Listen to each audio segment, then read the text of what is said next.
further in the year, but now we started on Sukkot.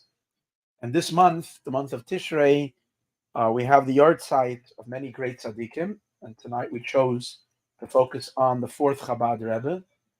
And it corresponds as well with the Hizushpizin.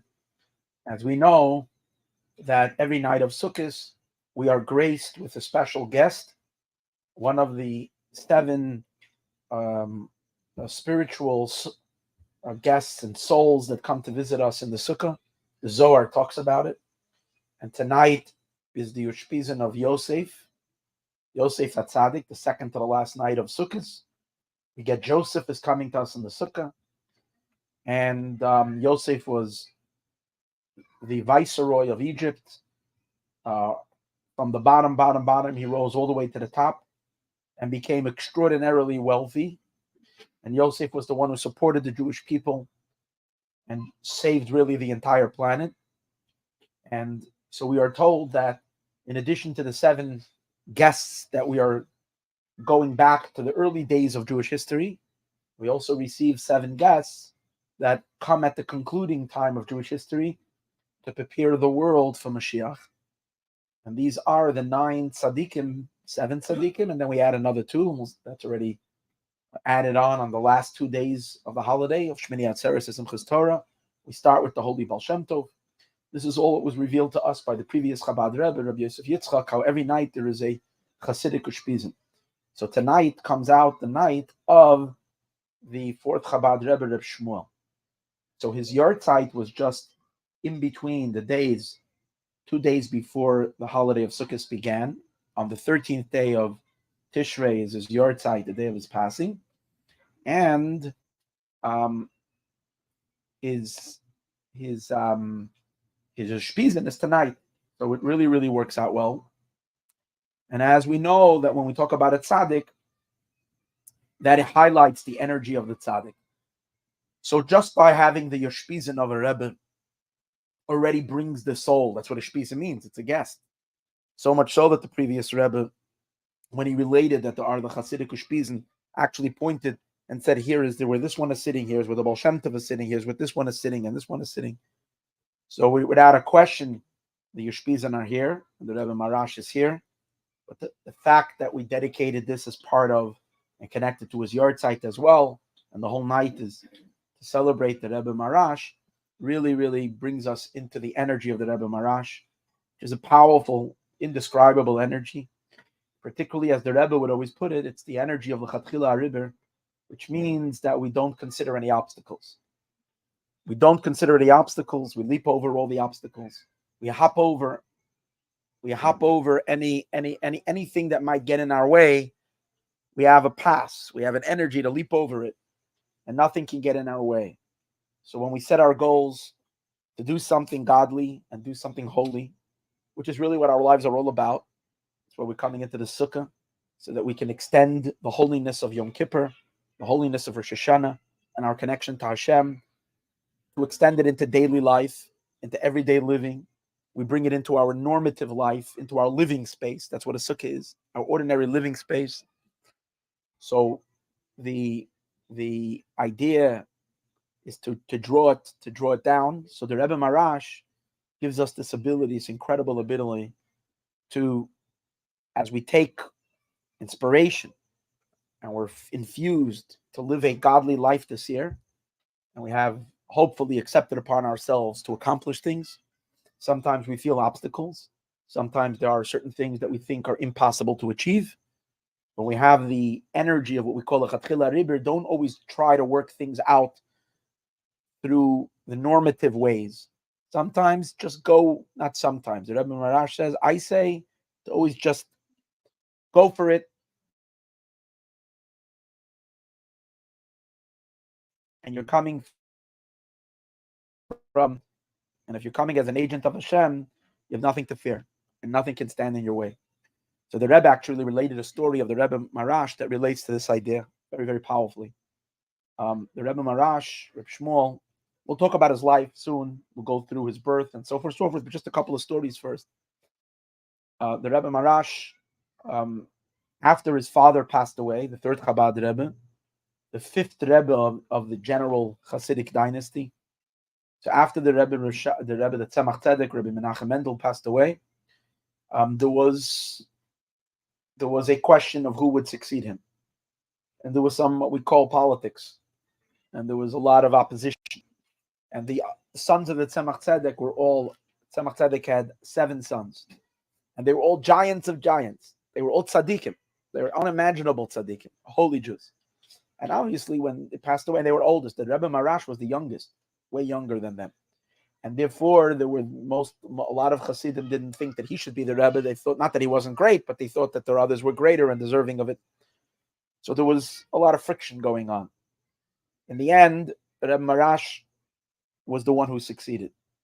Even though the other brothers, besides the oldest one, all held Hasidic courts, if you might say, in different towns. But the one who held and got the position in Lubavitch, where his father was Rebbe Mahrash. In any case, the main opposition was from one particular son, and this was the Kapuster family. It became the Rebbe, the Maril of Kapuster. Maril himself was not the one who really the machlokes came about, the older brother, because he passed away just a year and a half, I think, after the Tzemach Tzedek passed away. So it was mainly the next generation, the grandson of the Tzemach Tzedek, who might have even been older than the Rebbe Mahrash. I think Rav Shlomo Zalman of Kapust. I think he might have even been older than the Rebbe Mahrash, because as we know, the Rebbe Mahrash was the Ben Zekunim of the Tzemach Tzedek. So his older brothers, he was the Mazinka. His older brothers had children that were older than their younger brother. In other words, when he was born, his brothers were married already, and they had children already. So he had nephews that were older than him. So one of these nephews later became Rebbe, and then there was a lot of friction. For I don't know how many years this went on, but there was, in any case, one time when the Rebbe Mahrash traveled through the city of Dvinsk, and he stopped at the train station, and at the city of Dvinsk, he needed to, I don't know, maybe it was a stop there for a few hours. So there were Kapuster Hasidim who wanted to create trouble. They wanted to make let's put it this way, they wanted to make a scene. So they can get the Rebbe in trouble. But they were clever. And what they said was, they came to the Rebbe Mahrash as Chabad Hasidim, and they said, you're in Dvinsk. It is a big city. There's hundreds of people who want to hear you speak. Why don't you say Chassidus? You're anyways waiting here. So say Chassidus. You should say a Maimer. And the Rebbe Mahrash said, okay. And they said, well, the time you're going to go, if we're going to go you're going to go to a shul and we're going to clear up a space and we're going to bring the people, it's going to be, you might miss the train or something. So why don't you say Chassidus here in the train station? And they had not the purest intentions. You'll see in a moment. So so they said, say Chassidus in the train station. So he said, okay. So maybe they let out knows that in a half an hour the Rebbe Mahrash is going to say Chassidus. It means he's going to speak Hasidic teaching. So everybody in Dvinsk heard about it, and everybody came running.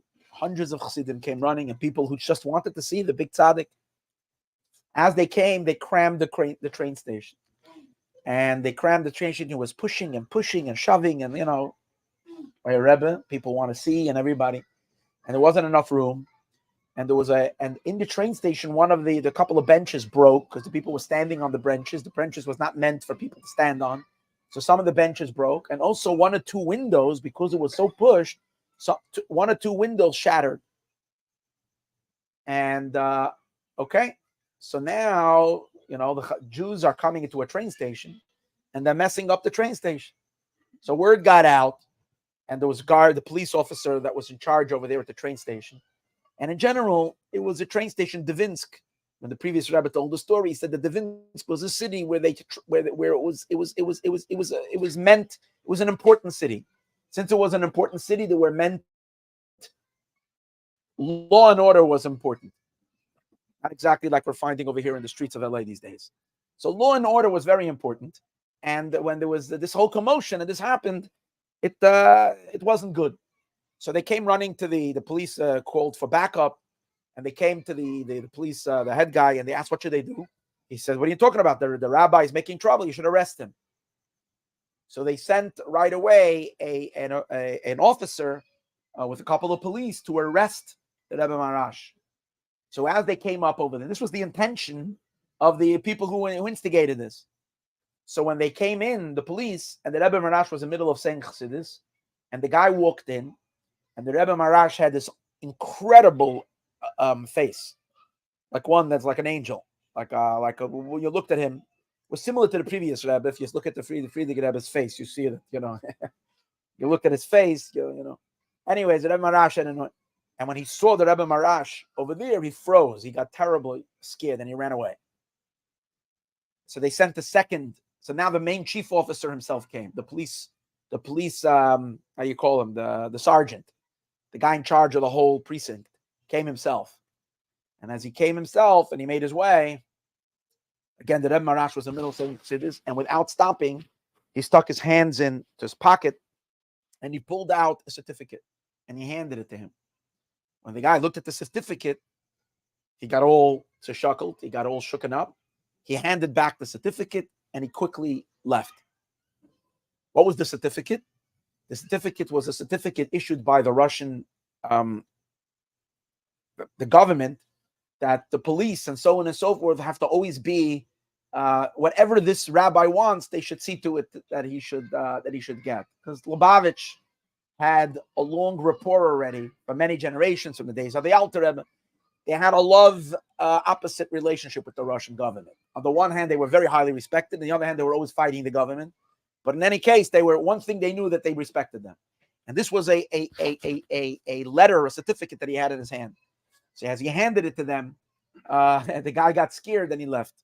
So the Rebbe said, this teaches us. The Rebbe said by Fabrengen, this teaches us that when you decide to do things in spreading Hasidus, in teaching Torah and spreading Hasidus and spreading Yiddishkeit, and sometimes you encounter obstacles, you should know you shouldn't even consider the obstacles at all, because we have the certificate, as the Rebbe says, we have the zettel. We have the zettel, we own, that was the Rebbe talking about. The Rebbe is talking about himself. He says, we own the certificate, the zettel from the Rebbe Mahrash, and if so, no one stops us. We do whatever needs to get done, and we get it done.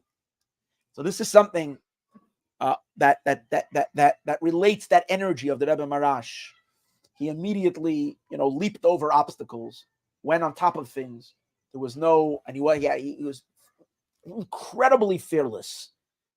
He did a lot of work with the government. He traveled to Petersburg. He stood up to powerful government officials, the biggest of the biggest ministers, of interior ministers, and he met with them, and they were scared of him. And he had literally no fear, even though, it was very dangerous what he did. Mainly, he fought very strongly against those days. This was in around 1880 when the pogroms started, and the hatred against the Russian government was instigating many pogroms and so on and so forth. And the Rebbe fought for the safety and the well-being of the Jewish people. In any case, that's our energy tonight of L'chatchila Rebbe, of moving strong and jumping over and not being expelled from anything, meaning not being impacted, not being afraid, but doing fearlessly what we need to do. We can do whatever is. Question is like this: if what you're doing is what God wants, the word time. So you say, well, a lot of people try to do what God wants, and there are obstacles. And sometimes because God created a world where there are obstacles. That's the difference of having a Rebbe behind you. When you're doing what God wants and there's no Rebbe behind you, then you're kind of sometimes within the system. And within the system, there's a system. So even though you're doing what God wants, but God himself set up a system where there are things that challenge the godly in this world. So even if you're doing what God wants, not necessarily will you see it through. Does it always happen? But the idea, that's what we're saying over here, the idea of being connected to these tzadikim, they have already paved the way. They've already burrowed through. That they're the ones that were elected by Hashem to get the job done. And therefore the Rebbe is saying, this settle from the Rebbe Mahrash, that no one can stop him, we have that settle. We have that tu'udah, as you call it. We have that certificate. And the Rebbe is handing it over to every chassid that's doing his work. You got the certificate. And as you see today, you have chassidim shluchim across the entire world who came into the most hostile environments, places where people were against them, from different sects of the Jewish people to non-Jews and so on and so forth. And yet Chabad always wins. No one beats Chabad. That's the bottom line. because of these powerful tzadikim that are our backing, our backbone, and they're here with us, empowering us, strengthening us, giving us whatever we need.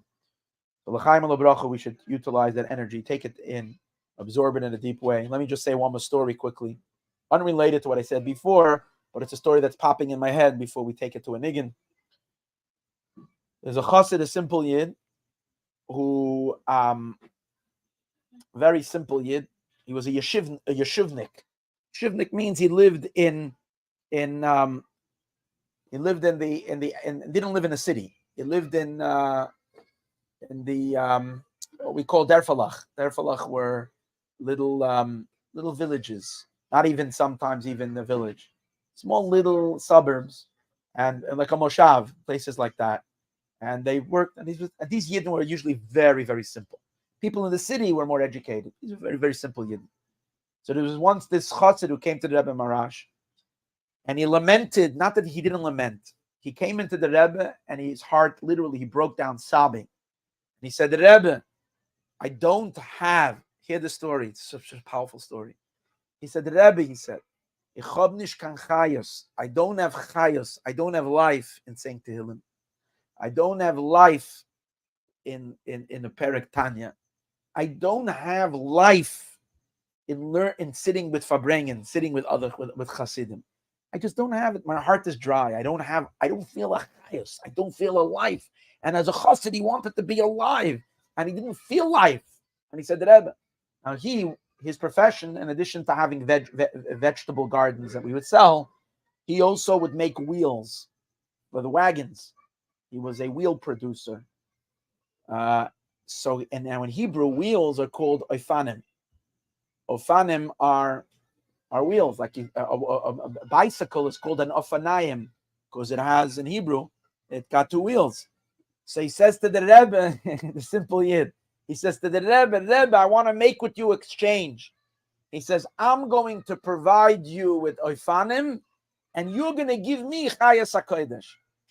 Simple yid.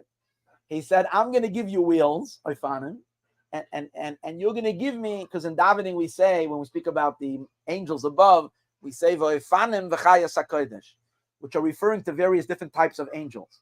There are these angels that are called the cartwheel angels. They're the wheels, because they're always so excited about God that they're making kulias all day long. They're always flipping. It's what we call they flip out on godliness. That's what it is. They're always flipping out. They're blowing a fuse constantly. They don't know what to do with themselves.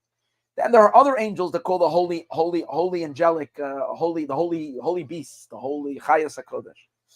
So, and we say that both of them together, Baraj Godel, but he was he says to the Rebbe, he says, I'm going to bring you wheels, and you're going to give me chayas hakodesh, which means you're going to give me life of holiness, infuse life in me. I don't know what the Rebbe answered him, but he went, after he said that to the Rebbe, he came out of Yechidus, he went back to his town, and he started working on fashioning the most beautiful wheels that he can make for the Rebbe. When he completed making his wheels, he called a big Fabrengen, he gathered all the Yidden that from all the surrounding villages, he made a big Fabrengen, and he had made these wheels with such simcha that he's going to make wheels for the Rebbe. And then he brought these wheels to Lubavitch. Doesn't say in the end of the story what happened. It just says that the Rebbe Rashab was talking about the greatness of the simple Yidden, and he related this story of this Yid, Uveifanim v'chayas hakodesh.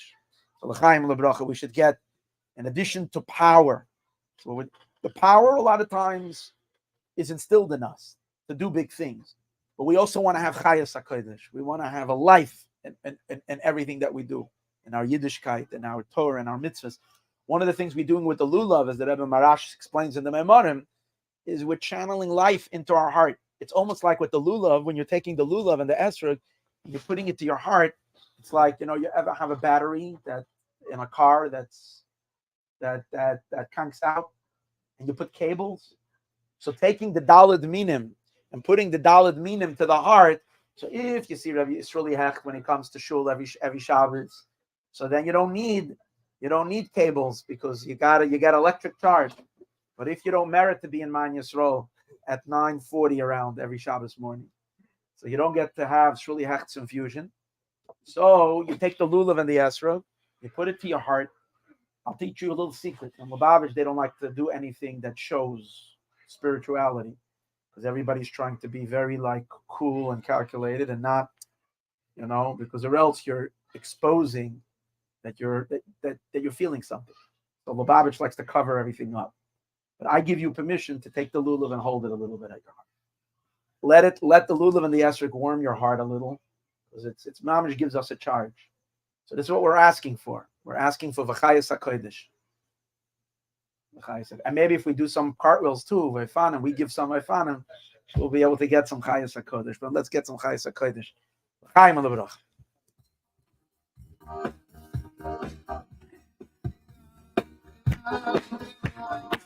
I need water. Some water. Huh? Some water. Taking pajamas?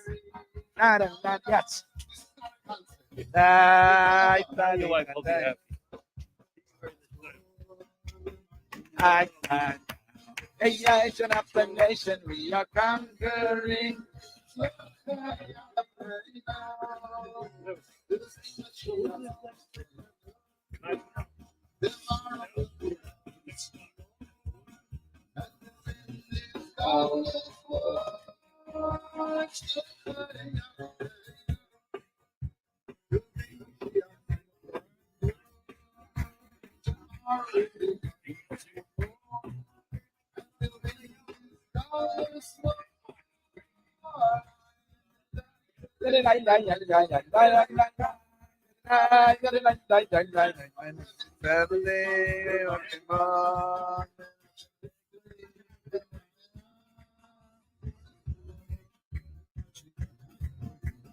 Nation after nation, we are conquering.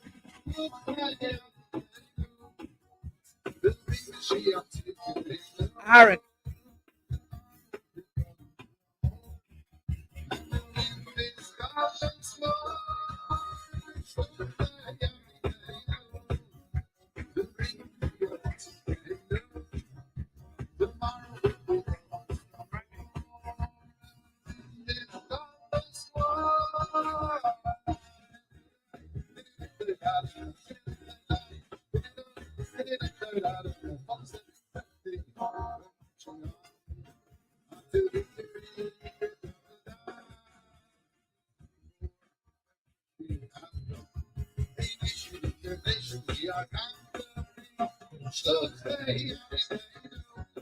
Yaakov.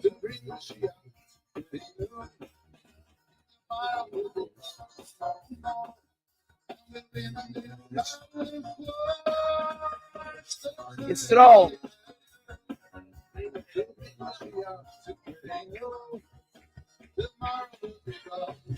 No. Yisrael. Chaim.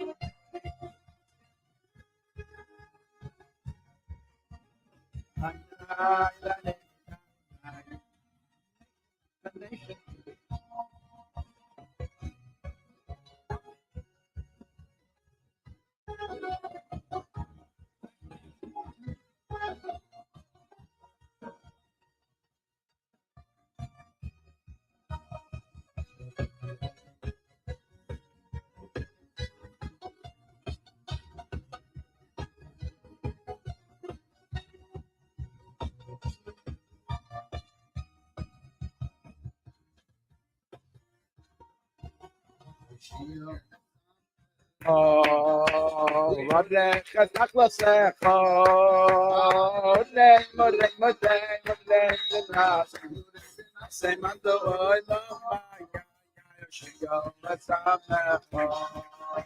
Rodek, Kataklasech, Rodek, Modek, Modek, Modek, Modek, Modek, say Mando,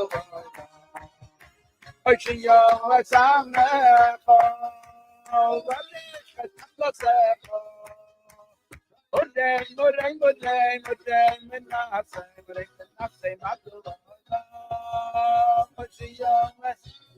Turn it around a little. Have to be me on the whole time. Doesn't have to be on me the whole time.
L'chaim.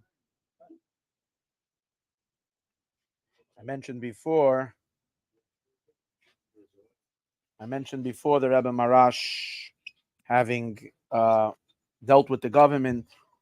He got himself lots of, because he was involved in communal affairs. Because he was involved in communal affairs, there were many people who, let's just say, he created some people who weren't too happy with him. One time, he had to travel somewhere, so he sent a message to I forgot the name of the chassid. He sent a message to this chassid that he should come and send him, that he's going to be at the train station, so and so, and that he should send him a couple of chevra. He should come together with a couple of people to accompany him on the train. And this chassid, for whatever reason, didn't want to make a scene with a lot of people, because he remembered what happened at Vince, because I mentioned in the previous story. So he didn't want to crowd the station. So he sent him one person instead of creating. He thought it was just whatever. Okay, when this person there, it doesn't say his name; it just says Rashal Reishin Lamed. I don't know who that is. Who? Shlomo Leib. Okay, so he sent Shlomo Leib. Shlomo Leib came, maybe whoever it was, that Rashal. I'm not exactly sure. It's maybe the Shmuel Litvin. I don't know. It can be many names. You can all guess. In any case, when he came to the train, he told him to go buy himself a first class ticket. Okay, because the Rebbe always went first class. He bought a first class ticket, and then when they came to board the train, he told him, "Come in, sit with me in my compartment." Anyways, he sat with him in the Rebbe's compartment, sitting next to him, and suddenly,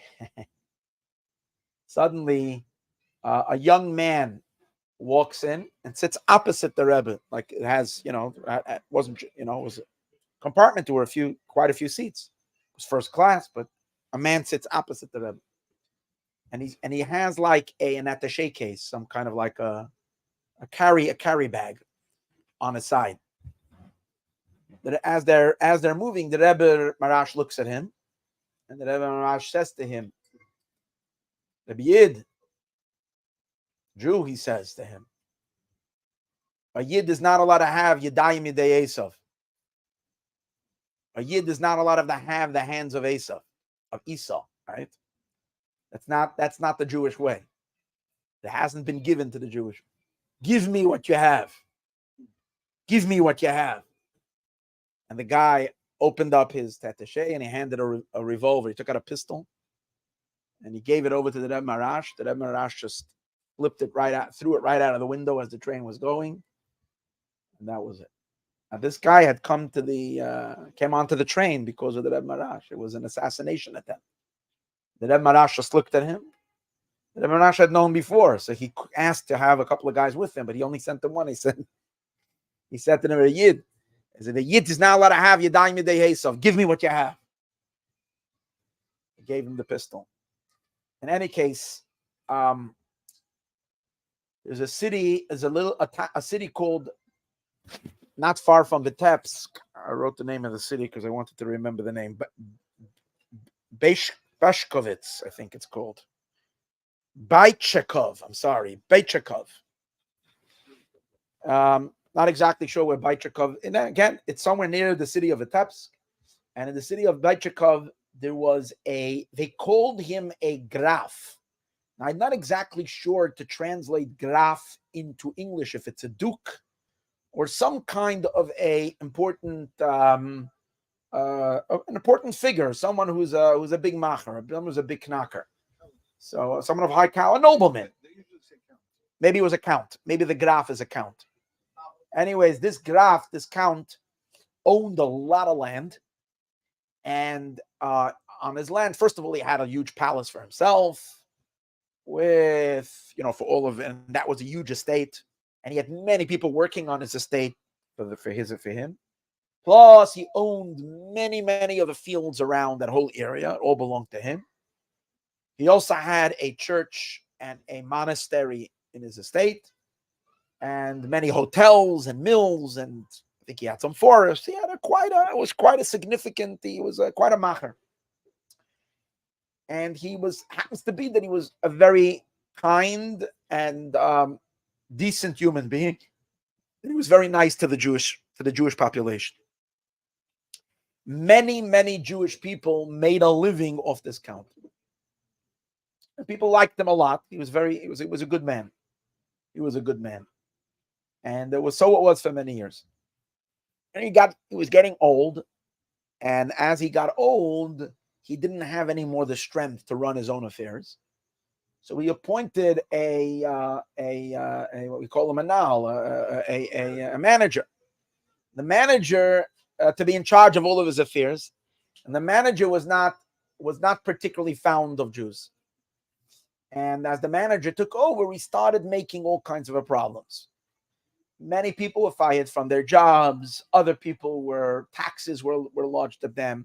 Or maybe they owed monies anyways, but not the old count never collected them. This guy came after the people and literally started what you say in Yiddish, der gein de yad.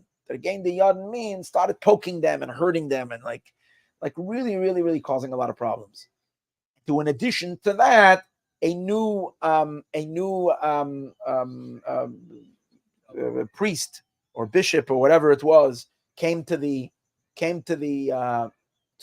was appointed to the church over there, was also not a lover of the Jewish people.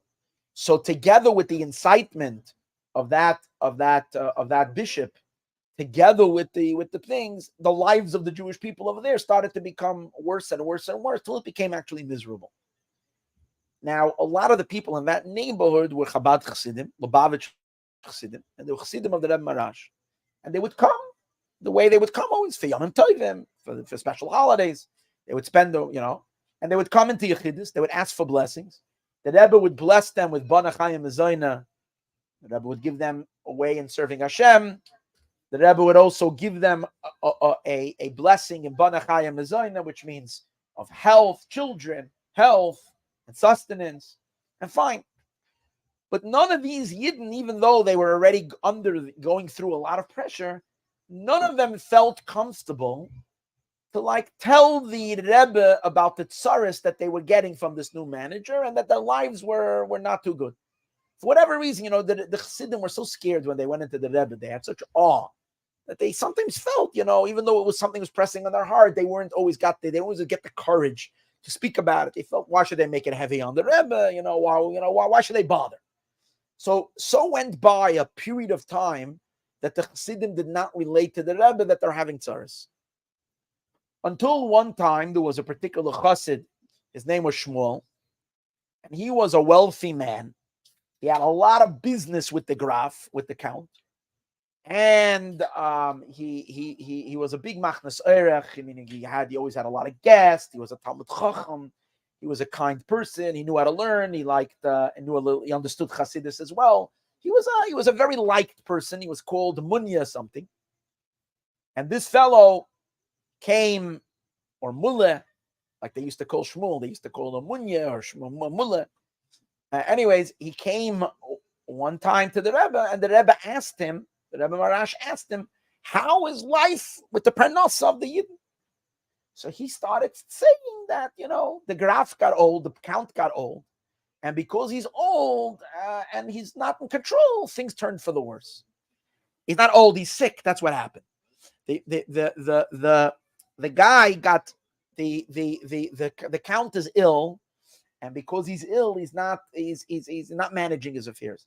So the Rebbe Mahrash said, I know that he's ill because I heard from Professor, they shared the doctor. The Rebbe Mahrash was very, very, very not well physically. He suffered tremendously all of his life. From his childhood, he was a person, what we call a Bal Yisurim. He was physically suffered enormous amount of pain.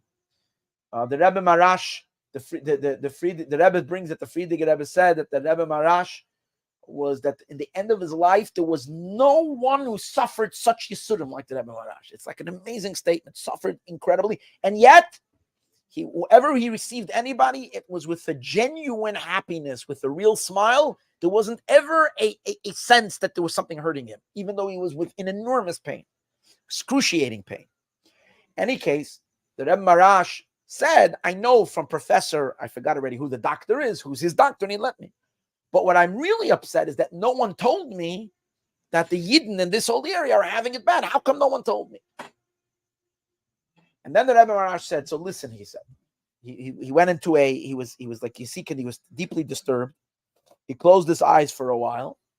And then he says, Mullah, when you go back to the place, you should go to the Count, and the first time you see him, you should relate to him in my name as follows. You should say that for every single Jewish family that he gives a job to, that he employs and he gives a job to, or that he helps support them financially by giving them various different works, which, as we said earlier, many of them had left and they couldn't work for him anymore because of all the replacements that were going on and the pink slips that were given and so on and so forth. So he said, for every single family that he said, no, tell him like this. I know that you are deathly ill. That's what he said. I know that you are deathly ill. The doctors have already given up on you. And they've said that, your days are numbered. But I'm telling you like this, that for every Jewish family you're going to employ, you are going to, another month of healthy life is going to be added to your life. Okay. So he went back to the town, to the place, and he tried to get into the Count. He came to the estate, and usually he was always accepted because he had a lot of business dealings with him, and he was always ushered in and given an audience, given a meeting with him. But this time, as much as he tried, they gave him a cold shoulder, and he realized that no good. But he hung around there. It was a very beautiful, crisply, wonderful spring day. It was a very nice day, and the doctor had happened to have given instructions that day that the Count should go out for fresh air. On a ride, he should ride out with his wagon, and he should ride out into the forest for a ride so he catch good fresh air. So as they were taking the Count out, he was standing there, and he saw how frail the Count looked. And he knew him, and it pained him deeply because he knew he was a good person, or heard him that he was so frail. When the Count met eyes with the Shmuel, he motioned to him to come over. And he said, come with me. I'm going out for a ride. Sit next to me. You'll be my company. So he came in and he was in the wagon. Now that he was in the wagon, he got a chance to tell him. And he tells him, and the Count had known that he has connections to the Rebbe, that he's close to the Rebbe. And the Count had big respect for the Lubavitch Rebbe. So in the discussion, he tells him what the Rebbe said. So he says, okay, immediately. He says, I want you to make me a list of every single family that there is in the town, in the city. But again, as I said before, Bashakovitz, again, I forgot the name again. And also in surrounding towns and the surrounding areas. Give me from the whole suburbs. I want to know everybody, bring me a list.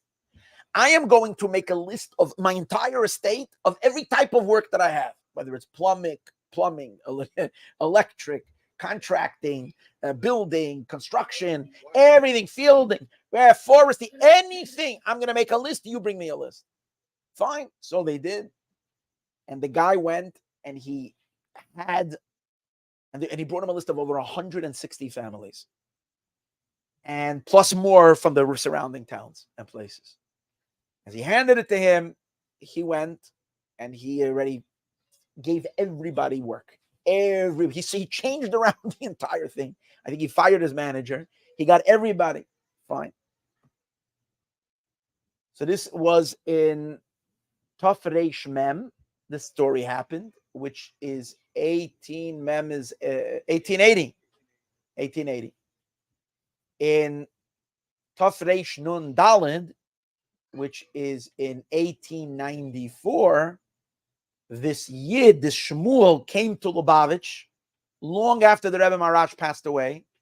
Rebbe Mahrash passed away in 84, in 83, in Tov Reish Mem Gimel. In 83, he passed away. So this was in 94, 11 years later. And he came to Lubavitch and he related to the Rajbats. He says the Count was an old man and frail already back then.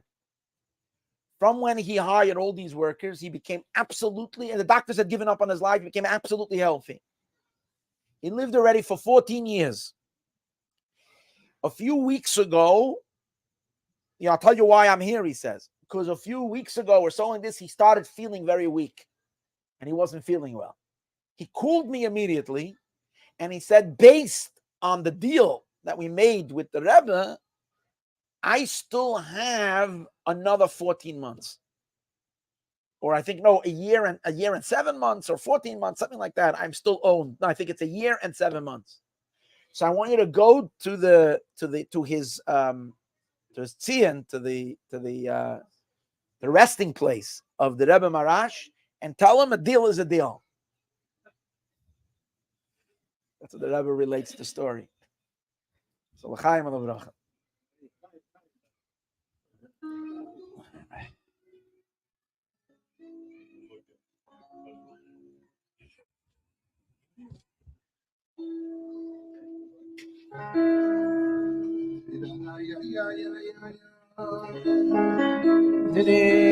Ya mama, ya mama, ya mama,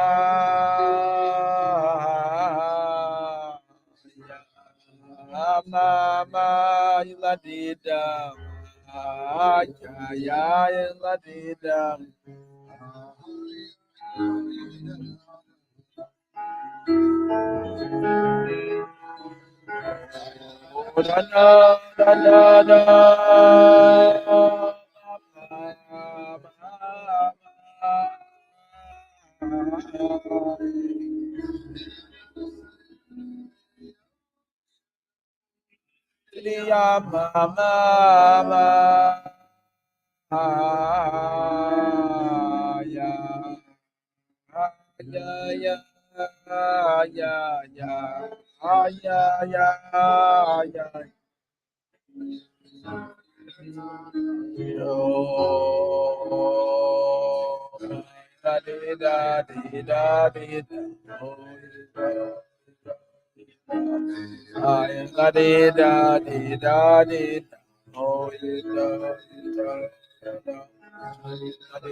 Ya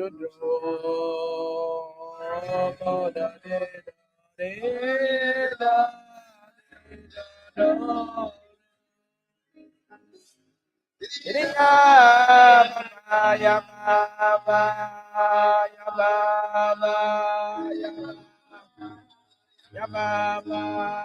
mama, ya mama, ya mama, ya ya mama, ya mama, ya mama, ya mama, ya mama. Oh mama, ya mama, ya mama, yo,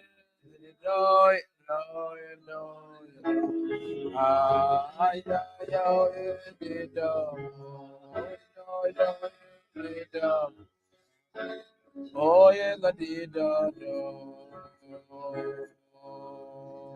la di da di da di da. Oh yeah, la di da di da di. Oh yeah, la di da di da di da do. Yeah, da di da da da.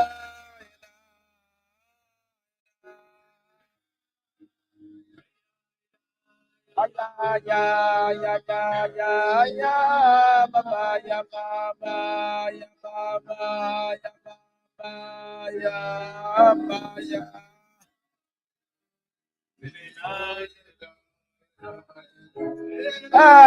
mama ya mama ya mama ya mama ya mama ya mama ya mama.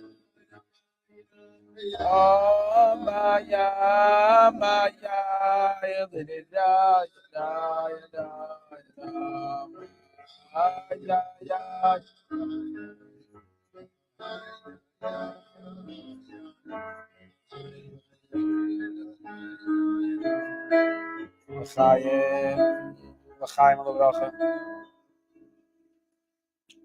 Chaim.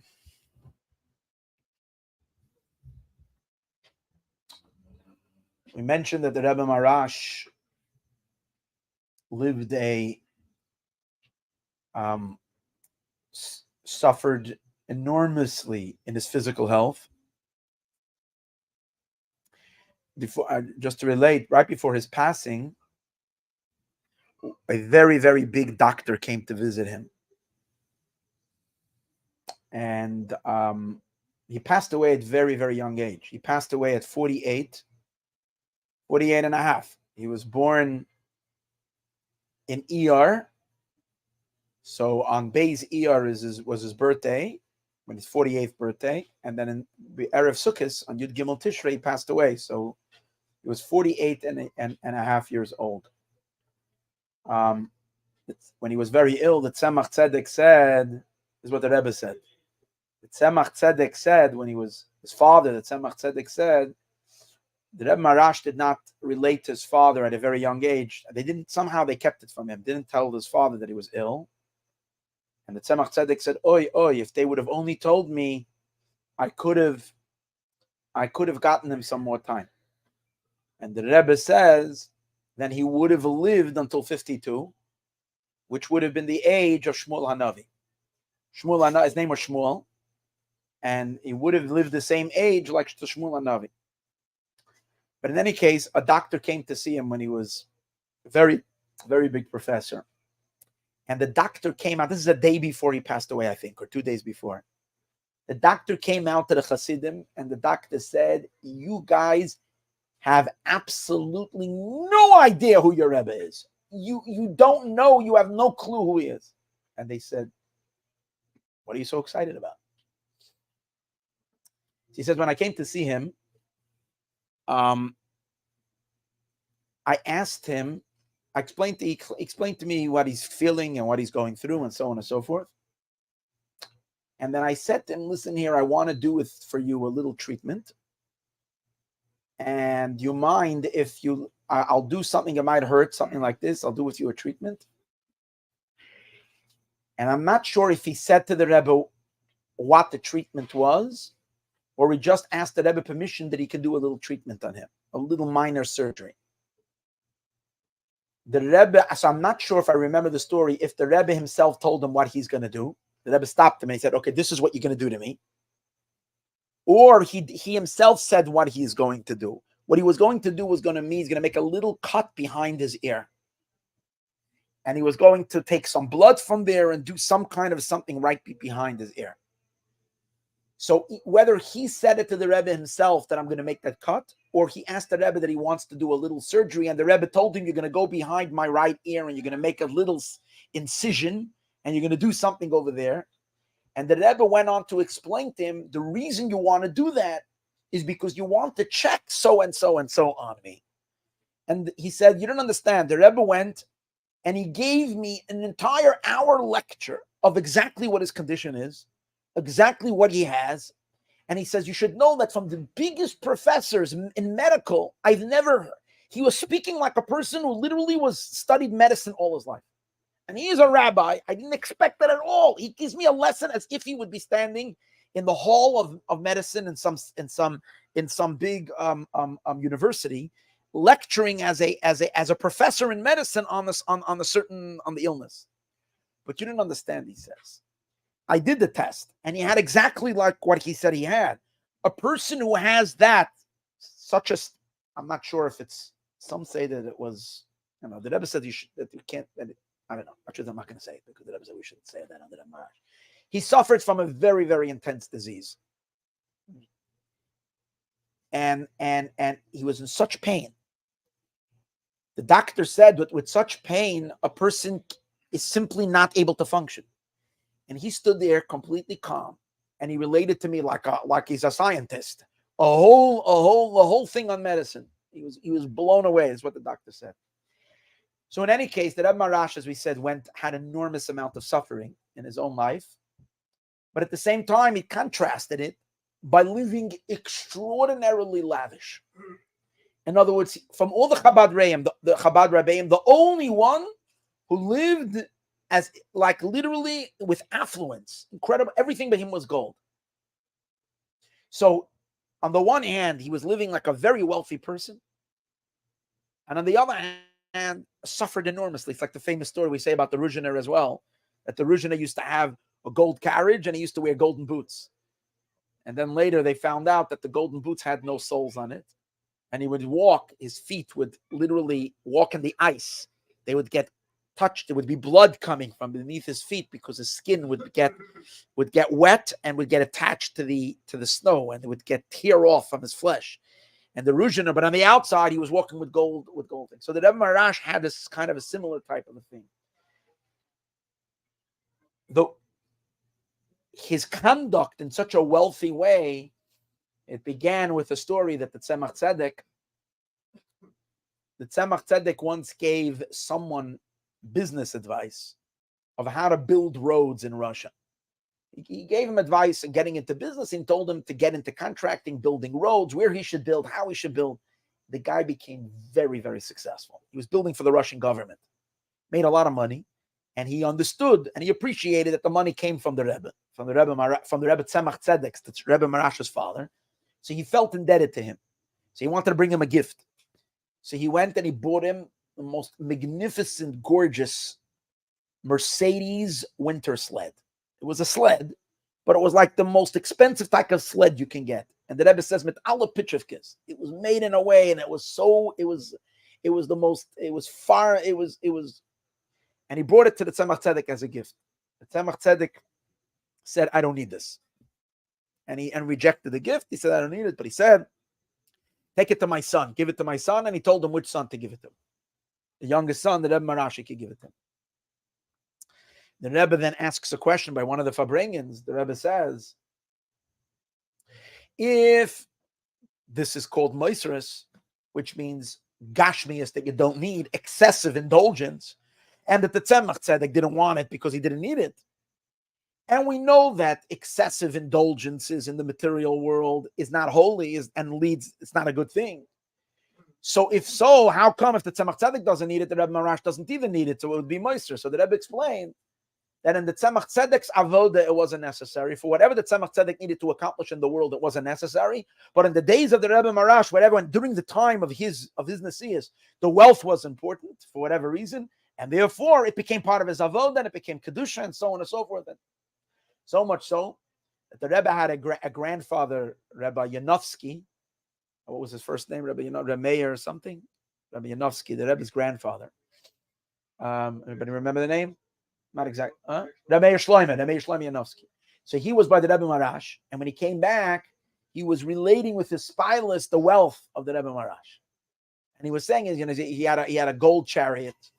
He had a chariot with gorgeous, with most beautiful horses, white horses.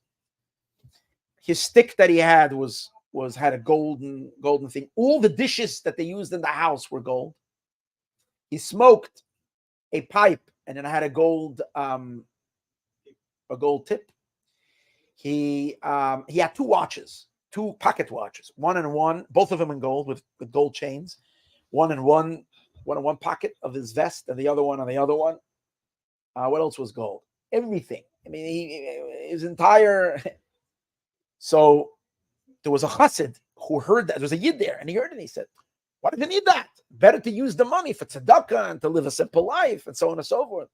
So the Rebbe's grandfather, the Rebbe related this also by Fabrengen. The Rebbe's grandfather said, "Petach, petach." Petach means basically, it means fool. It means idiot. He says, "Petach, petach." He says, "What do you think gold was created for? For who was it made?" He says, "For me or for you or for some whatever." He says, "Gold was made only for him." That's who the Eibishter created gold for. So he's using the gold. He's putting the gold to use. In that line of thinking, when the Rebbe Mahrash used to travel, and as we mentioned earlier, because he did many travels on behalf of communal affairs, they would hide it. He would camouflage it that he's going for health reasons. He did go sometimes to certain areas for bath places, mineral baths, and so on and so forth. But his main travels were for both the spiritual welfare of the Jewish people and the physical welfare. But in any case, he used to always travel by train. But there was no train in Lubavitch. So in order to catch the train, you had to go to the next town. I don't know which town it was, and that's where you caught the train. The guy now they knew that they always waited for the Rebbe. The Rebbe would send a message that he's planning to leave that day. He would send it to the station, and whoever was the official there in charge of it would know. And if the Rebbe arrived late, he would hold the train for him, and he wouldn't let the train would leave late because they're waiting for the Rebbe. It so happened that they appointed a new appointee. A guy came, and he didn't know the thing. And when the time came to go, and the Rebbe Mahrash had notified that he's coming, and the time came to go, he whistled his whistle, and he sent the train off. When the Rebbe Mahrash came, the train had left, and he had to wait for the next train. A few days later, our Rebbe related this by Fabrengen. A few days later, a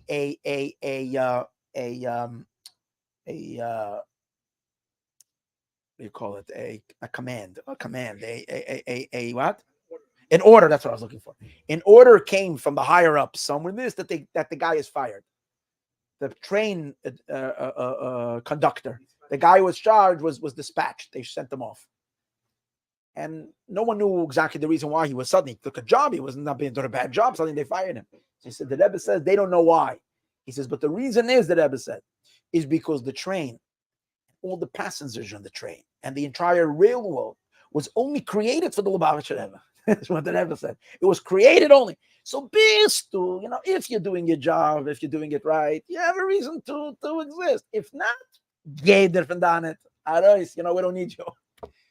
I like the way the Rebbe relates the story, because the Rebbe's Lubavitch Rebbe himself relating the story. And the Rebbe is saying that everything was only for him. And if it didn't work. Any case. So one of the things about the Rebbe Mahrash was that he used to go out on a ride. He used to daven early. Bechlal, his hanhaga, his conduct was very different than all the Chabad Rebbeim. He was a very exclusive type of a Rebbe. He was very interesting. And one of the things that he did, the Rebbe Mahrash, he's such an interesting Rebbe that They say that the Rebbe wrote a biography when the Rebbe was 40 years old on only one Rebbe. He wrote about the life of one Rebbe. He wrote about the Rebbe Mahrash. See how the Rebbe is like very attached to the Rebbe Mahrash in some interesting way. And he was the shortest Chabad Rebbe for the shortest of time. I think less than the Mittler Rebbe. In any case, when the Rebbe Mahrash was, he used to go out for a ride every day and on a wagon. And the way it was he had a non-Jewish wagon driver, and that guy needed to have his wagon ready. The moment the Rebbe Mahrash came, he needed to be ready to take him. And everything had to work perfectly on the clock. So the Rebbe Mahrash would go in, and no one would go along. It would just be this non-Jewish wagon driver, and he would drive out, and no one was allowed to follow. Out into the forest or whatever.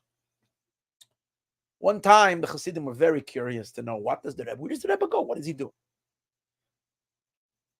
And this guy was sworn to silence. So what the Hasidim did was they got him a bottle, and they sat with him and they drank with him a little bit. And they got him high, till they got him to a place where they can pull they pulled the secrets from him. And they said, "Where does the Rebbe go?" They made him crazy until he spilled the beans. He said, "You have the weirdest rabbi I've ever seen. He's so weird. He's so a strange person." He says, "I take him out. We go to a certain place in the forest. He leaves the wagon. We stop the clearing. He goes off. He goes under a tree. He sits down under the tree. And suddenly I watch. Suddenly they have a whole bunch of ants, red stinging ants, come marching up as he's sitting on the floor. And they go crawling on him. They go under his garments. They go all over, and he gets covered with these ants. And he sits, and they sting him. These are very, very painful bites. They sit, and he cries. He sits and he cries. He cries for a while. And then suddenly, as fast as they came, they all go running off his body. I watch it every day. They all escape. They all go running off his body. He gets up, he comes back in the wagon, and we go back. There's such a weird person I've never seen. This relates. Where the Rebbe Mahrash goes out into the forest to sit and get and what the Rebbe was doing and why he needed to get stung by the ants and what was the avodah to it, I don't know. In general, because of a illness, as we said, he didn't have a good metabolism. He was considerably overweight, the Rebbe Mahrash, and he had, like, in his skin, he had a lot of folds. Underneath them, there were terrible, terrible wounds. And again, the pain that he suffered were indescribable all of his life. In addition to that he was ill a lot of the time. But again, he was a mysterious soul. Even amongst Rabbeim, the Rebbe Mahrash is like a mystery, a very, very mystery. His whole birth was a mystery. He's the only Chabad Rebbe whose soul was brought down to the world by a Chabad Rebbe while the Rebbe was Rebbe. That means that all other Chabad Rebbeim were children. The Rebbe Rashab was a child of the Rebbe Mahrash. The Rebbe Mahrash was a child of the Mittler Rebbe, is the son of the Alter Rebbe. The Tzaddik is not a son of a Rebbe. Our Rebbe is also not a son of a Rebbe. But the Frierdiker Rebbe was a son of the Rebbe Rashab. But they were all born to their parents before their father was then already official Rebbe. The only one who was born, in other words, the only time a Rebbe made a Shalom Zachar and a bris for his son was when the Rebbe Mahrash was born. It was the only Rebbe born to a Rebbe. And his whole birth was a mystery. It was in the later years of the Tzemach Tzedek. And the Tzemach Tzedek, again, had already a whole bunch of sons that were Tzadikim, Kedoshim, like unbelievable. And here's an interesting story about the Rebbe Maharash's birth, which was very, very mysterious. The Rebbe Mahrash, I think I'm skipping a part with how. No, that was by the Rebbe Rashab's birth, that his wife had a dream. So this is the Rebbe Mahrash. I think there might have been a story before this, but let's talk about the actual birth itself, which is really interesting. The Tzemach Tzedek had a very big estate, and we're with Lubavitch, where the buildings were, and the holy shul was, and it was all built for him for free. There was a Count Lamborsky, Lamdarsky, I forgot his guy's name, ordered his workers to supply all the building materials and to build the chutzner of the Tzemach Tzedek. For whatever reason, he wanted the Jews in Lubavitch, and maybe it was a business decision. He figured it would create a lot of business, whether it was out of respect for the family. He ordered and the entire Tzemach Tzedek's area, the shul and all that, was all built up without paying $1. It was all made by the government, by the count. But there was a sreifa. There was a fire. There were many fires in Lubavitch. This was one of the fires. It burnt most of the place down, even though the Tzemach Tzedek's private residence was not touched. But everything else, so much of it was burnt. At that time, the Tzemach Tzedek asked that they should build a whole new. They built up a new, even bigger, I think, shul, and so the place was not finished yet. The Tzemach Tzedek wanted it to be ready for Shavuos. And Shavuos, he was planning to move in. Tzemach Tzedek's wife, however, Rebbe's son Chaya Mushka, wanted very, very much that she should have the baby in the new house, in the new building. And the Tzemach Tzedek agreed. So when she was ready to give birth, she went to the truth is, I didn't read that the Tzemach Tzedek agreed. I just read she wanted it, and once she came to give birth, the Rebbetzins did some of their own things as well. She went off to that place, and she said they should have it prepared. Now, that room that they had, where she went to, there was a bed. The bed was never used. What was it? It was used only for Pesach. It was full of Pesach kalim there.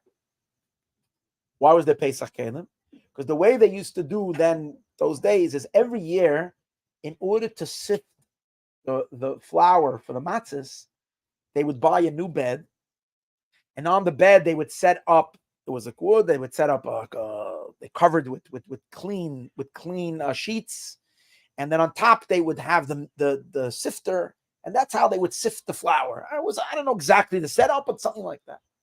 So this is about a half a month after Pesach. Beis Iyar, it's a week and a half after Pesach. So no one had ever done anything in that room besides they made the matzahs. So she came and she asked that they covered the bed with straw and with everything, that matzah bed. And that was the bed that she had for when she was going to have her childbirth. When she went into labor, they notified the Tzemach Tzedek. The Tzemach Tzedek came. It's interesting. He was in the room during the birth, but he was standing with his face to the wall. He had instructed his sons, the brothers of the Rebbe Mahrash, on certain kapitluch tehillim that they should say. In the Sikh of the Friediger Rebbe, it actually says which kapitluch exactly. It's like about 30, 40 kapitluch that he said that they should say. He also told the midwife that she should go to the mikveh before the birth. The midwife who was going to receive the baby was told that she should go to the mikveh and immerse herself in the mikveh before the birth.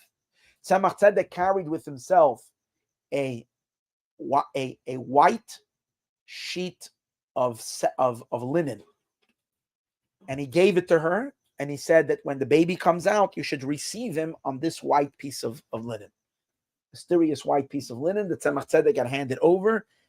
And he didn't do this by any of his other children. This was like a very Rebbish birth. He said that they should receive the baby in this thing.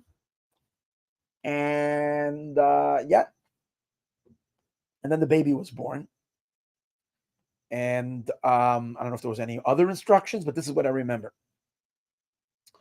The baby was born, and the Tzemach Tzedek notified that there's going to be the bris on the 8th day, and that everybody can come. It would be a big simcha. So by 10 o'clock in the morning, Chassidim from all over came. And Alter Rebbe's son, Reb Chaim Avram, who was the great uncle, the brother of the Mittler Rebbe. And he was an incredible Baltzura, it says. That's the Rebbe describes when he would come. He was tall. He looked like the Alter Rebbe, very tall, and an incredible chain on his face. And he came, and everybody was sitting and waiting in the shul, 10 o'clock. The bris was prepared. The bris was supposed to be then in the morning, like a bris usually is. Tzemach Tzedek was locked up in his room. An hour goes by. 2 hours go by. 3 hours go by. The Rebbe is not coming out. Garnished. 4 hours go by. It's 2:00 p.m. The bris was called for 10. The place is packed. The sons of the Tzemach Tzedek are trying to keep everybody, kind of like engaged. So they're saying Torah and Chassidus, and they're singing, and they're doing, and they're making, but time is going. The Rebbe's not coming out. Finally, at 2:00, Reb Chaim Avram had gotten up and went to the window when he was in a state of deep dveikus. Or maybe he was in a state of deep dveikus after this happened. Finally, at 2:00, the Tzemach Tzedek comes out. He's holding a red handkerchief. His face is very intense, and his eyes are red, like he was crying. And the Tzemach Tzedek says, "Don't worry, the bris will be today." This is what he said. "Don't worry, we're going to have a bris today." And then he turns around and goes back into his room. Okay. Another hour passes. The Rebbitzin, the mother of the baby, sent a shliach to her husband to go, and that he should go ask, "What's going on? Where are you? The bris has got to start." Reb Chaim Avram, the uncle, the son of the Alter Rebbe, the uncle of the Tzemach Tzedek, stopped the shliach on the way, and he said, "Don't go into him now." He aborted the messenger. He didn't let him go. And an hour later, Tzemach Tzedek comes out again. This time, his face is looking completely different.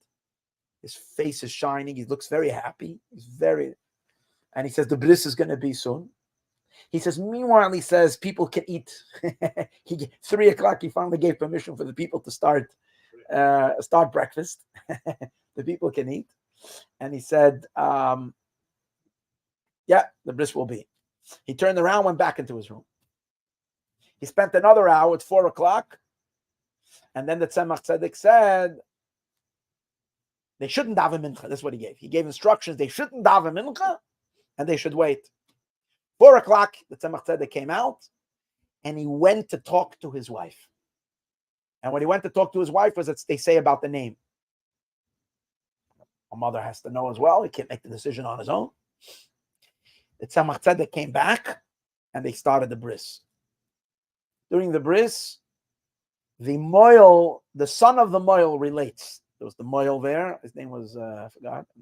This is the son of the moil relates that the Tzemach, he watched, he was standing nearby. The baby was crying like a baby.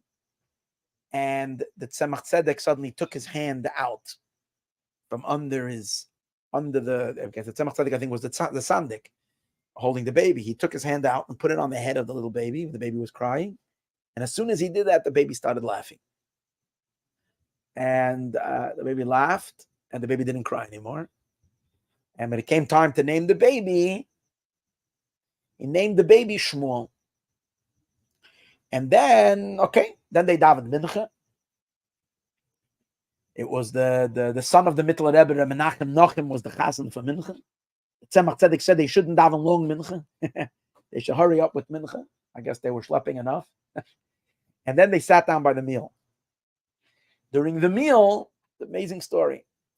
During the meal, the Maril, the brother, who later would become the Rebbe of Kapus, Maril, the brother asked his father, who was the baby named after? We don't know anybody. It's not a family name. There were names that were given there, named Doiber, Magid, this, that. There were names. But here they named after a name that is not in the family. No one knew who Shmuel is. Maybe he's named after Shmuel Hanavi. This is what he said. Maybe he's named after the prophet Shmuel.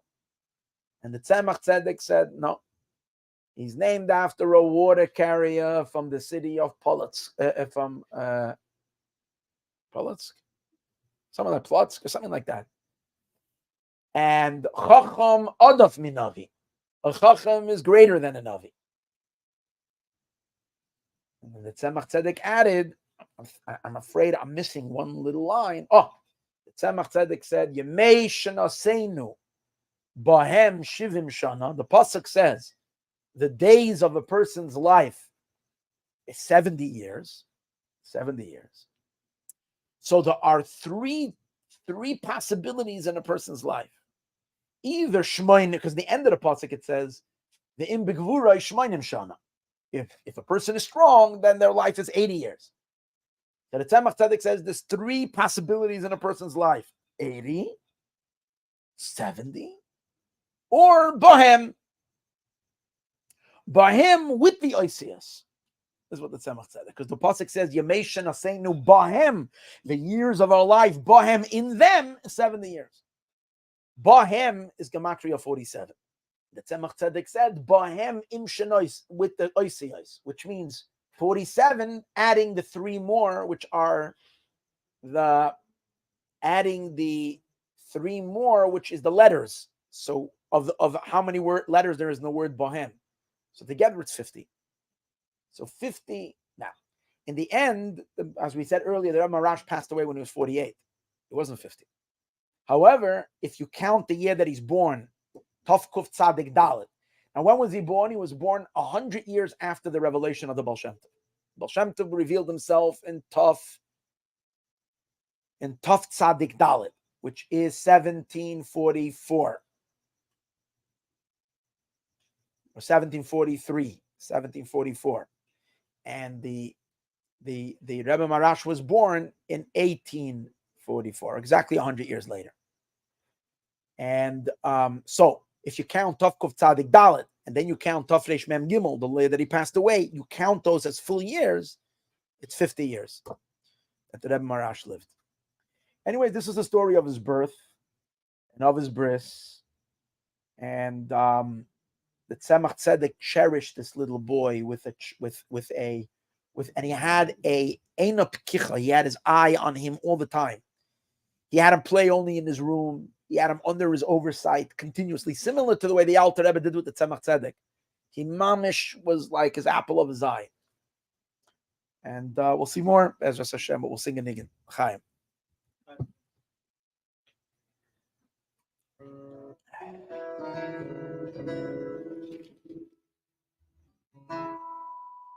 We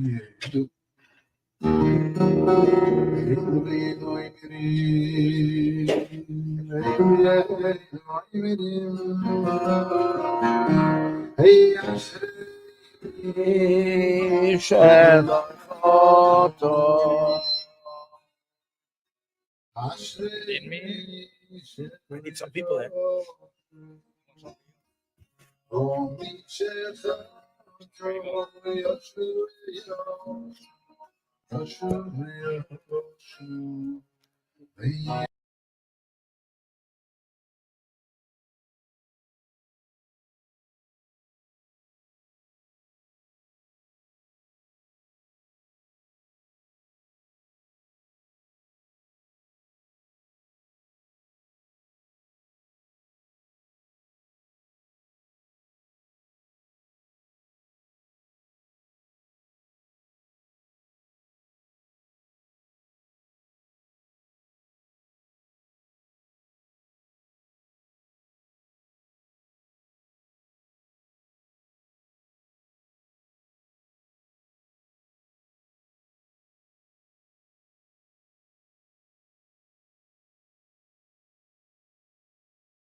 I am.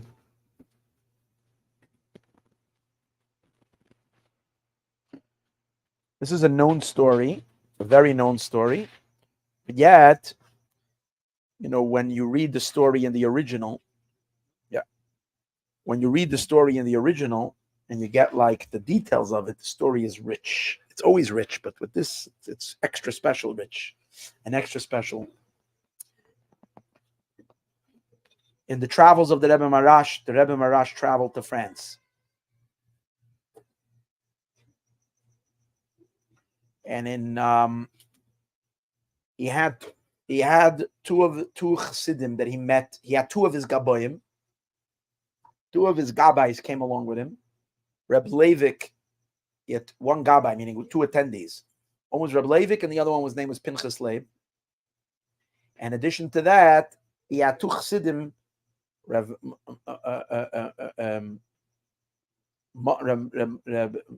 Munish Monzeson, something like that.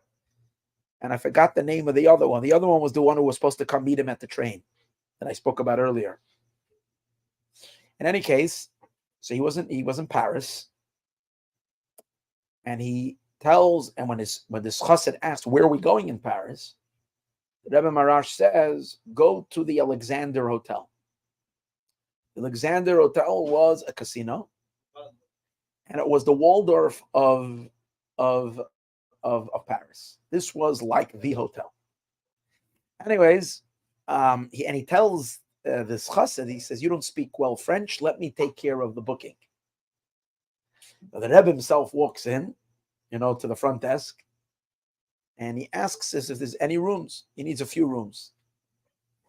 So they tell him, yeah, there is a few rooms, and that it would cost 200 francs each room a night. It's quite a sum of money because it was, again, a very expensive hotel. So the Rebbe Mahrash says, okay, is there any rooms in the actual floor where the casinos are, where the gambling, where the what do you call it? What? The cards, where the actual games are being played. They said, yeah, but that's very expensive. But we do have a few rooms that are there. They looked it up. Yeah, there's a few rooms available. For an crazy amount of money. The Rebbe Mahrash says, okay, I want 3 rooms. One for himself, one for his 2 gabayim. And then the other 2 chassidim couldn't afford it, even though they were actually well-to-do chevra. They couldn't afford it, so they went to stay in another place, in a different place. But the Rebbe asked for these rooms, fine. He went up there, settled in.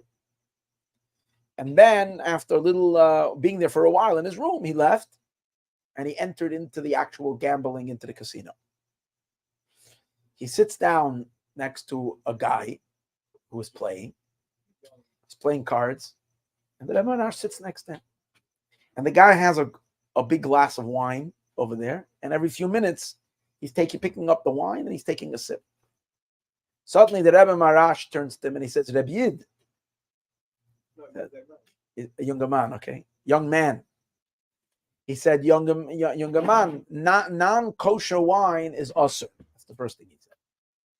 Non-kosher wine is not kosher, is forbidden. He made a statement. And he didn't say anything.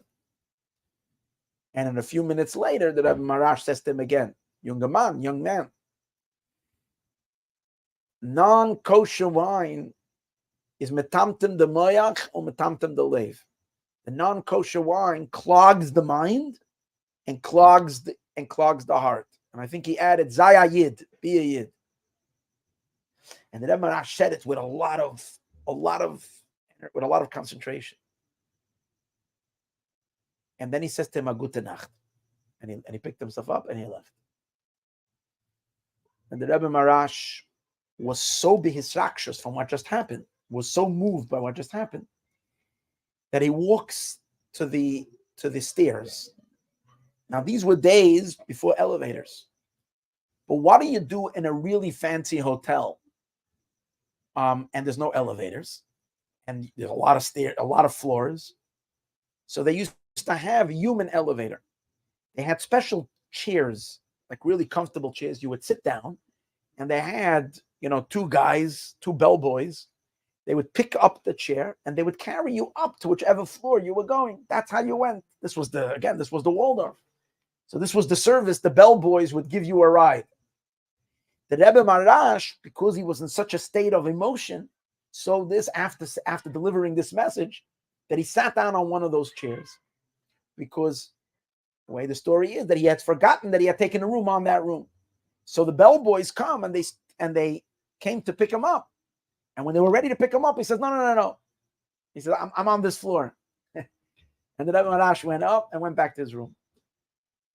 He was there for another few hours, and suddenly this guy comes from the casino and he's looking for him. He's looking, where is the rabbiner? Where's the rabbi that visited me? When they showed him where the room is, he went into the Rebbe Mahrash, spent there a while. I don't know what happened, but when he left, the Rebbe Mahrash said that such a pure neshama like this individual has not been in the world for many generations. Such a pure neshama. But he fell into the imkei haklippus. He fell into the depth of the klippus. After he had his meeting with the Rebbe Mahrash, he became a complete Baal Tshuva. He turned his life around.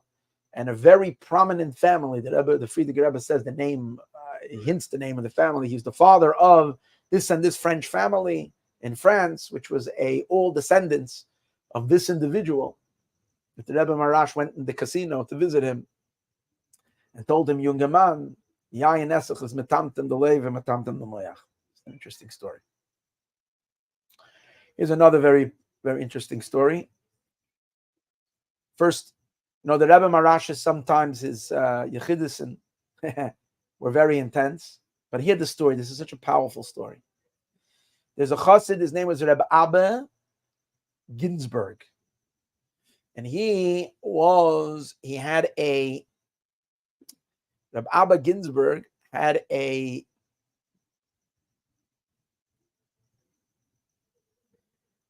business in Minsk, and he was a very well-to-do fellow. The guy was very wealthy. He one time came to Yechidus to the Rebbe Mahrash, a private audience, and during the private audience, he was lamenting to the Rebbe and crying out and saying, Rebbe, he says, my business is so consuming. It consumes my mind. It consumes my mind so much. He says, I have zero space in my head for learning Torah, for shiurim. I'm satisfied that I go daven with a minyan. But other than that, my head is so consumed with my businesses that I have no space for anything else. And he was asking for a blessing for some help. But hear the answer. Here am I. The whole night is worthy just for this story. The Rebbe Mahrash looks at him, and the Rebbe Mahrash says, Abba, that was his name. Abba, du bist doch a bardas. You're someone who understands. Zog not allein. Tell me yourself. Is this the way you say thank you to the Eibishter for giving you the nisayon of Ashirus, for giving you the test of wealth, instead of where you're constantly where your thoughts are about how to make another few dollars, in place of giving you the test of poverty, where what would consume your mind all day is how do I get my next meal? Is this the way you say thank you to Hashem? And that's what the Rebbe Mahrash said to my yechidus. When he came out, he was so shooken to the core. Like the Rebbe had opened him up on such a deep level. He had such a clarity. In which he was able to see like how foolish he is. When the Eibishter benched him with wealth, and because the God gives you such a bracha, that's why you have no time to learn Torah. You have no time to anything. You allow it to consume you instead of stopping and saying, listen, the Eibishter is benching me. So let me figure out a way, but to make time for Torah study. It hurt him so deeply. It went into his kishkis, because that's a Rebbe A Rebbe in Yechidus, cracks through everything. And he couldn't come to himself. He went home and he decided he's going to have an entire overhaul. Number one, he's quitting his business. No. He's going to go and he's going to become a yeshiva man. He's going to get into kollel. He's closing shop. He's not going to be involved in business anymore. He's going to go into this. Secondly, as a tikkun for what he has done already, he's going to take half of his entire estate, half of his money, and he's going to give it to tzedakah in his will. In other words, he's going to give it in his will, he's going to put right off half of his thing, and instead of giving it to his family, he's going to give it for tzedakah. That was his plan. So then he came back to the Rebbe Mahrash, and he told the Rebbe Mahrash that this is his plans to do. So the Rebbe Mahrash said, and in order to be able to learn, because he didn't learn, he's going to hire himself a private tutor to teach him Torah. So when he related his new arrangements, the Rebbe Mahrash said, this that you're going to hire a private tutor to learn, that's a very good thing. I like that. He says, this that you're planning to give tzedakah to fix the past, with tzedakah alone, you don't fix the past. You have to do tshuva as well. Tshuva as well you need to do. But the tzedakah is a good thing too. But he says, to give it, put it in your will, you should give it now. Not in your will after, as the Rebbe once brought the story that people should give tzedakah during their lifetime. They shouldn't put in their will. People are always into, going to people to give tzedakahs in their will. Tzedakah they should give in their life. So he told them, you should spend the money and give it for now. Regarding this that you want to quit your business, he says, I'm not masking to that. I'm not masking that you should quit your work. He says, but then if I'm going to continue my business, my head is going to be consumed again. I'm not going to be able to learn. He says, no, he says, all the time during your geschäften, during your business dealings, all the time that you waste in wasteful talk and in wasteful discussions that are not necessary, that's the time you're going to learn. And this is what he did. He managed to realize, and then when you'll do that, you'll realize you have plenty of time to learn. And this is what he did. He made an adjustment in his life. He gave the tzedakah. At the same time, he hired himself a malamed. But in addition to that, in his business, he only spoke what he needed to talk, and that was it. And the rest of the time, this was his yechidus, his private audience with the Rebbe Mahrash. Now, I remembered while I was saying the story, I remembered another story of another chassid.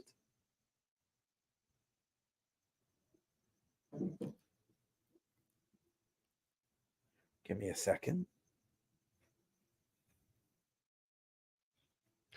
I usually what I do on these Malava Malkas when I tell stories is I write them down. And today I had this insistence that I'm not going to write it down. You're not supposed to write, but that was not my reason. I was just lazy to write it. I said I'm going to record it all in memory. So, and I have a lot more stories, but this story particularly, I'll tell you a really beautiful story. One of the Rebbe's travels,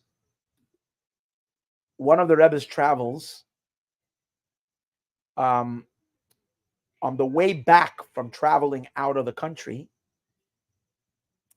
he would always choose his own routes. And the routes that he would choose were important because he always had spiritual business to do on these various different routes. Some of them we know, some of them we don't know. This time, when he was coming back from out of the country, he had visited Germany, he had visited Italy, he visited different places.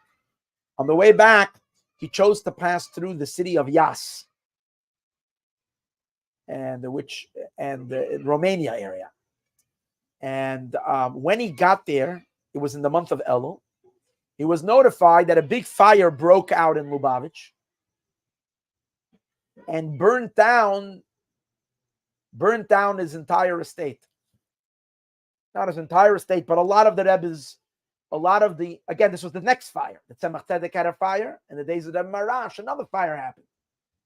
They notified him. They sent him a telegram that this place got burnt. He didn't tell anybody. The Rebbe Mahrash didn't tell anybody. And he continued on to Odessa. The reason he came to Odessa is because he had promised, we'll soon see another reason why he came to Odessa. But he also promised the people in Odessa that he was going to come by and inspire before Rosh Hashanah. So when he was in Odessa, news got to Odessa that there was a big fire in Lubavitch. But they didn't want, the Gabbai there, Rebbe Leivik and Pinchas Leib, they didn't want to tell the Rebbe about it because they didn't want to distress him. Meanwhile, the Rebbe had known, he didn't tell them. So he calls Pinchas Leib and he quietly, and he gave him instructions to go to Lubavitch, go back home, and over there inform them that he wants them to quickly start rebuilding the whole burnt whatever.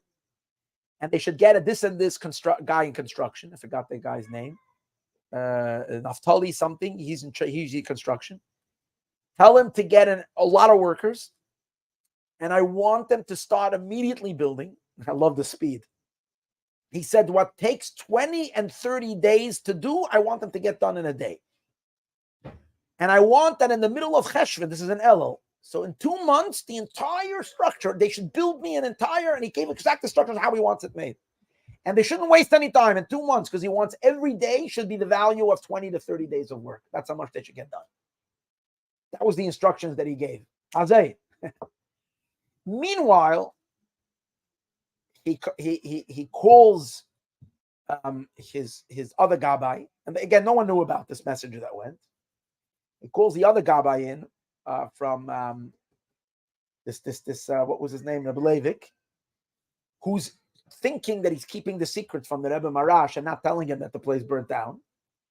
And he tells him, I want you to go and make me a list of all the Chabad Hasidim, important, dignified Hasidim that are now in Odessa, and bring him to me.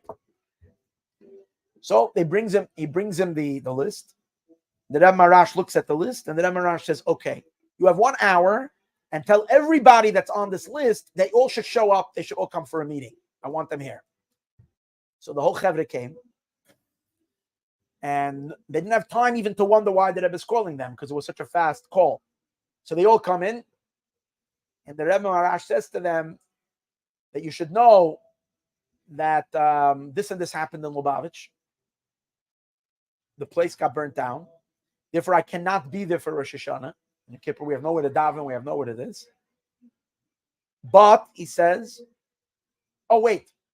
What happened is that the Hasidim in Odessa, they themselves started looking for a place already where they would host the Rebbe, either in Odessa or in some other big town in their area. The Rebbe gave them instructions, however, that they should travel to Kishinev because he wants to spend their Shoshana in Kishinev. They should scout out a big area where a hole with a big space that the Rebbe can spend Rosh Hashanah, Yom Kippur, and Sukkot, and then he's going to go continue back to Lubavitch. It was shocking because no one was planning to go to Kishinev, and that's where they wanted very much the Rebbe. But the Rebbe had not like the Rebbe Mahrash was very non-negotiable. He said what he wanted, and that was it. So they left, and the Chevra went, and Taka went ahead, and they did the work before. And the Rebbe traveled to Kishinev. When he was in Kishinev, he was there for Rosh Hashanah. And a lot of people came.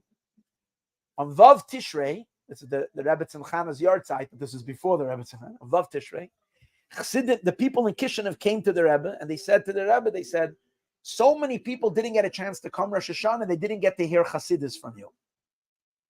And the people want to hear you say Chassidus. They want to hear you say Torah.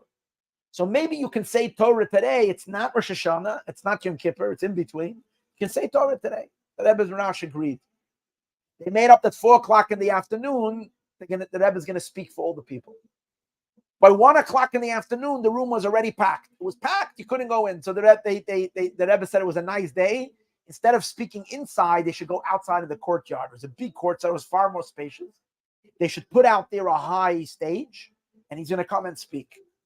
Came 4:00. The Rebbe came out. It was packed, the entire courtyard. including people on the porches and including people on trees. The whole place, everybody was listening. The Rebbe went up there, and the Rebbe started saying a mimer. And in the mimer that he spoke, it was amazing. He began on the pasuk Tfilo la'ani kiyativ, that the ani, the poor man, has a prayer. And the Rebbe Mahrash started explaining, as the Friedrich Rebbe tells us, amazing. I once taught that mimer. The Rebbe Mahrash at that, in front of all the Yidden of Kishinev, is relating a mimer how, when God set up the world, Hashem set up a world that the entire system works, that there are mashpiyim, there are people who have money and they're influencers, and then there are makablim, there are recipients. Heaven and earth. Heaven is the giver and earth is the recipient. The whole system is a system of givers and receivers.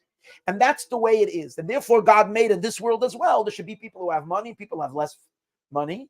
And there should be a system where people give. Why? Because in order to keep the whole system running above, you need people down here to do the same thing. Because Hashem reflects everything that happens down here.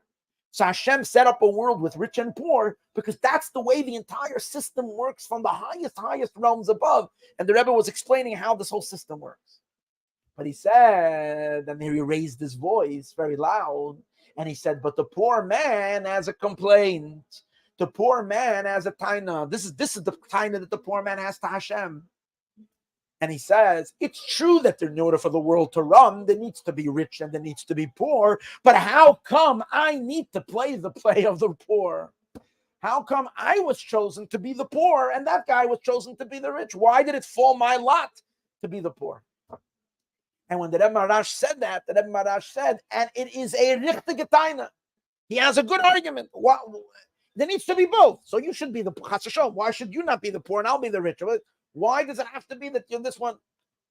And when the Rebbe said that with such intensity and with such power, the entire Kishinev community was crying and crying and crying. There was such a tshuva going on that the person who was there, he says, halavai, I should ever daven by Ne'ilah, ever in my life. Halavai, the day I pass away, I should have cried or be in such a high isoidus, like the people in Kishinev were at that mimer.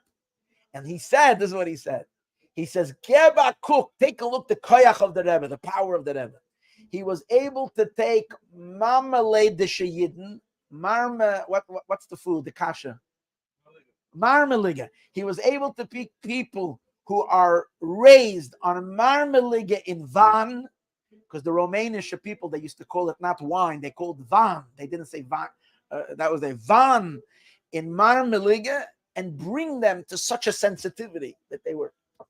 But there's a backstory to it, that the reason that the Rebbe spoke this whole idea about the rich and the poor was because one of the reasons he went to Odessa and he traveled further on to Kishinev was to raise money, because there were a lot of, like 10, 15 years before that, they started taxing the Jews who lived in they started taxing the Jews that lived in the, Dr. Nancy, good morning.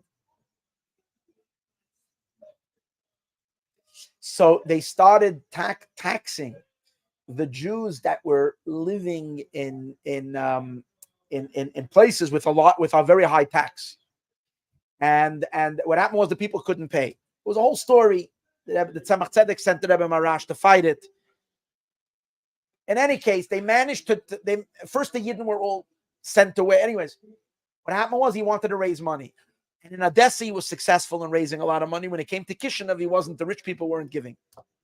So when he said this story, really the Eibishter could have chosen anybody else. And he made the rich just so that they should be able to give to the poor. That's the whole reason they're rich in the first place. Not that they should have money for themselves.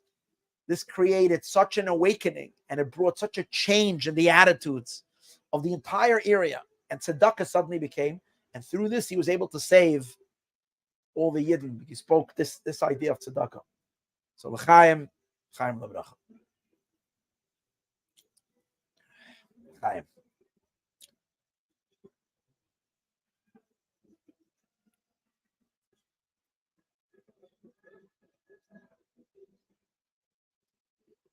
Just one or two or three small quick stories.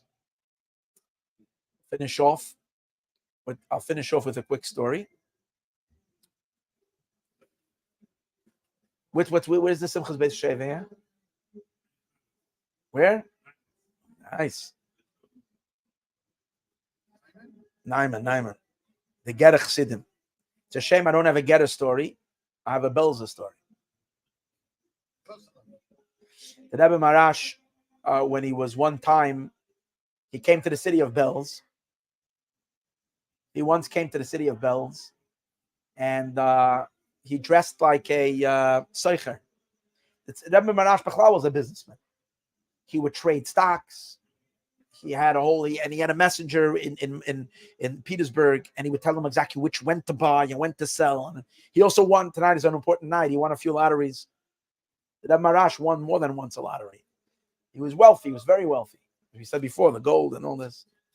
But he dealt in business. So when he came to Belz, he camouflaged himself, dressed up like just a regular businessman, not like any. And he came to shul, to the Belz Rebbe during Shalosh Shabbos, or when the Rebbe was supposed to come into Shalosh Shabbos. The way I read the story today, that it was with the Sar Shalom of Belz, but I think according to the way I heard the story in the past, it was the second Belz Rebbe, Rabbi Yeshua of Belz. I think that matches more up with the era. So when he came, he stood on the side. The shul packed with hundreds, and I don't know, Belz was a big chassidus, hundreds, maybe thousands of chassidim. When the Rebbe Shmuel of Belz walked in, he stood by the door, and he started, and he said, "Shmek, I smell a reach of Gan Eden. Like I smell, or something. I think that's what he said." And he started walking, and he walked right over to the Rebbe Mahrash. I don't know if he said he just gave like he's smelling for something, and he walked between the people, and like hundreds of people, and he grabbed him out from everybody, and he pulled him with him, and he took him all the way up to sit next to him by the tish. And the way I read the story in the beginning was he said, and some of the chassidim were like mumbled to the girls. They thought maybe he doesn't see well, and they said, he's just a seicher. He's just a businessman. He said, yeah, kitayv sachra mikol schayna. And then he said, according to other story, as I heard it, he said, "Junger Mann, von mir behalten sich nicht." Young man, from me you can't hide. According to, now, I once heard the story further was that the Belz Rebbe wanted to give him Shirayim from his thing, and Chabad, they didn't take Shirayim. So the Belz Rebbe started whispering into his ear 100 reasons for Shirayim, based on Kabbalah and so on and so forth. That was the story with the Rebbe Mahrash, with the Belz Rebbe.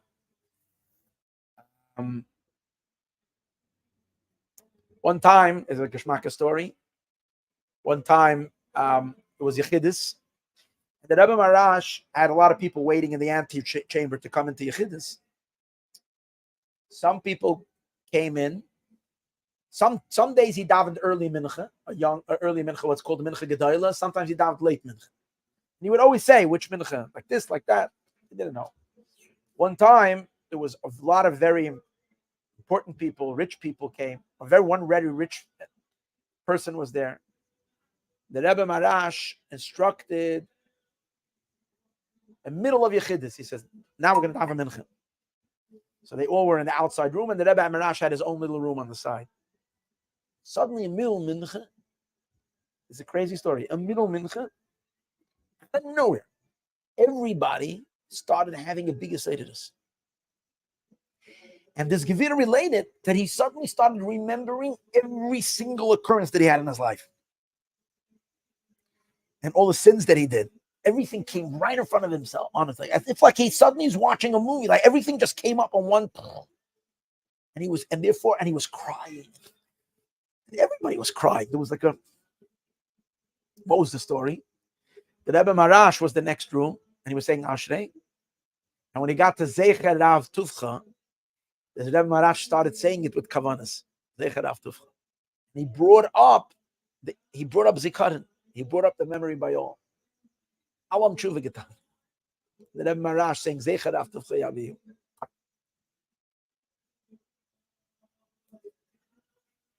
Yeah. There was a contractor who lived in Moscow. And the reason he lived in Moscow was he didn't have Shalom Bayis. So his wife lived somewhere else, and he lived there, stayed in there as far. The better he was better off, and home wasn't good, so he lived alone. At one time, family members came and they tried to encourage him that they should make peace. Okay, so he decided to come back. So he traveled back. He decided he's going home. But on the way home, he passed by the Rebbe Mahrash. He came into the Rebbe Mahrash Vichidus, and he told the Rebbe Mahrash that he's on his way home to make Shalom Bayis with his wife, and so on and so forth. And he also told the Rebbe Mahrash that before he left, a general in Moscow offered him to do some business with him. The Rebbe Mahrash told him, turn around, I want you to go right back to Moscow, go to the general and complete the deal. So he says, Rebbe, it's just money, and no deal, whatever. But I have to go home.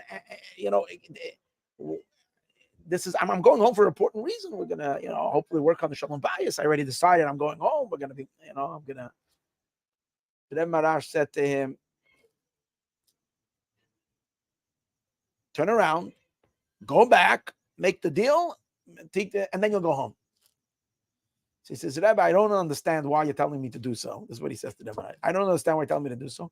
But if you tell me to do so, I'm going to do so. But I don't understand. But maybe the Rebbe can explain to me why. And the Rebbe said, well, if you would know why, all the reasons, then you yourself would be the Rebbe. You would be the Rebbe. So he listened, he went back, and when he got there, he went right to the general. And as he came, he met the general. It was literally, they were packing valises and suitcases. They were ready to leave. And general said, I'm about to go out of town, but you know what? I really wanted to talk to you. Come into my office. He came, and he offered him some kind of a deal. From this deal, the guy became very wealthy. And had he come a little later, he would have missed him. The whole thing would have been gone. Or would not happen. So he realized. So the Rebbe asks, the Rebbe told the story. And the Rebbe asked the question, so why couldn't the Rebbe Mahrash tell him? It was very simple. He could have said, you're going to miss the deal and you're going to become wealthy. So the Rebbe explains, no. The shleimus of a chassid and of a person is to listen with Kabbalah because you're told so, and not because you understand. And the Rebbe Mahrash Dafka wanted him to listen because he told him to listen, not with understanding the reason for it. Chaim al Bracha. With this, we will conclude, although there's probably quite a few more stories. But we're going to leave it with here. And the Rebbe should help that the energies and the light of the Rebbe Mahrash should continue pouring down on everybody with bracha and mazel and atzlacha and gesund. And most of all, soll Mashiach kommen heint. B'schus der Rebbe Mahrash.